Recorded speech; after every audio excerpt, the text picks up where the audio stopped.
À quoi joue le Paris Saint-Germain avec Donnarumma? La partie de poker concernant la prolongation du portier italien pourrait conduire à son transfert dès cet été vers Manchester City ou à un départ libre l'été prochain vers le Real Madrid ou le FC Bayern. Il est plus qu'urgent que les deux parties se mettent autour de la table de négociation et que le Paris Saint-Germain réussisse à le prolonger immédiatement. Je vous l'avais dit dans une précédente vidéo, je suis supporter du Paris Saint-Germain, mais j'essaye sur cette chaîne d'être le plus objectif possible.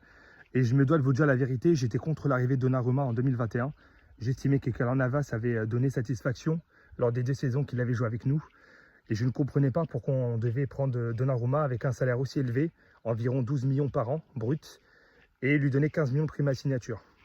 Ceci étant dit, Donnarumma, lors de ses 2 premières saisons, a été moyen, selon moi, beaucoup moins fort que Navas. Lors de sa 3e saison, il a été bon, surtout en championnat. En Ligue des Champions, il n'a pas réussi à faire des miracles. On a vu contre Dortmund, en demi-finale, qu'il avait toujours ses problèmes de sortie aérienne. Et cette saison, jusqu'à janvier, je trouve qu'il était moyen également. Si on prend les défaites en Ligue des Champions que le PSG a subies, contre l'Atlético de Madrid, même si on a été assez inoffensif, on a raté beaucoup d'occasions, il prend 3 tirs cadrés, il prend 2 buts. Contre Arsenal, il prend 3 tirs cadrés, il prend 2 buts. Contre le PSV, il n'est pas fabuleux. Et même si on va jusqu'au match de Liverpool en phase aller des 8e de finale, la défaite, elle est pour lui. 2 tirs cadrés Liverpool, il se prend le but. Maintenant, si on analyse la saison dans son ensemble, depuis le match retour Liverpool-Paris Saint-Germain, je pense sincèrement que Donnarumma est le meilleur gardien du monde. Ce qu'il a fait contre Aston Villa, ce qu'il a fait contre Arsenal, à l'aller et au retour, et ce qu'il a fait ensuite en Coupe du Monde des clubs, démontre que Donnarumma est aujourd'hui sûrement le meilleur gardien du monde. Il est au-dessus de Courtois, vieillissant. Il est au-dessus de Neuer, vieillissant. Ederson à Manchester City, c'est plus un gardien de haut niveau. Hein. Ok, il sait jouer au pied, mais bon, avec les mains, c'est très compliqué.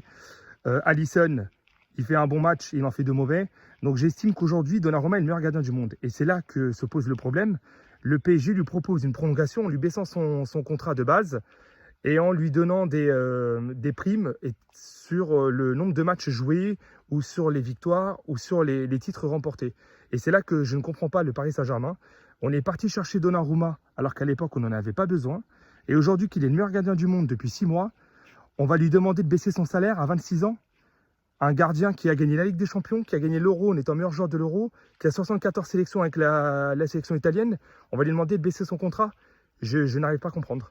Alors ok, on parle souvent de son défaut du jeu au pied, mais on l'a bien vu avec Ederson à City. C'est bien beau un gardien qui a un bon jeu au pied. S'il n'a pas de main, au bout d'un moment, tu encaisses beaucoup de buts. Donc, étant donné l'offre de Galatasaray pour Ederson, je ne serais pas étonné que City fasse une offre pour le Paris Saint-Germain. Et n'oublions pas que l'année prochaine, Manuel Neuer sera en fin de contrat au Bayern. Lui qui a un contrat à 21 millions d'euros brut par an. Et Thibaut Courtois sera en fin de contrat au Real Madrid.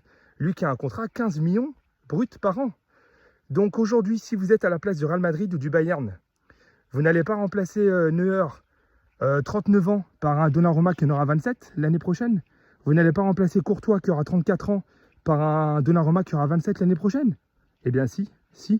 Surtout que ces clubs-là pourront lui offrir une augmentation de salaire puisque les gardiens actuels sont mieux payés que lui. Donc, il est plus qu'urgent que le Paris Saint-Germain reprenne les négociations avec Donnarumma, lui prolonge son contrat. Non seulement il ne faut pas lui baisser son salaire, mais il faudrait l'augmenter. Donc, c'est-à-dire lui mettre 15 millions, l'équivalent de Thibaut Courtois, qui a été considéré comme le meilleur gardien du monde sur les 3-4 dernières années, et le prolonger de 5 ans, en lui donnant ses 15 millions d'euros par an, en acceptant qu'une ou 2 fois par an, il va nous faire ses bévues sur les sorties aériennes foireuses, mais il aura toujours ses réflexes extraordinaires, il a un bon leadership et ses coéquipiers l'adorent.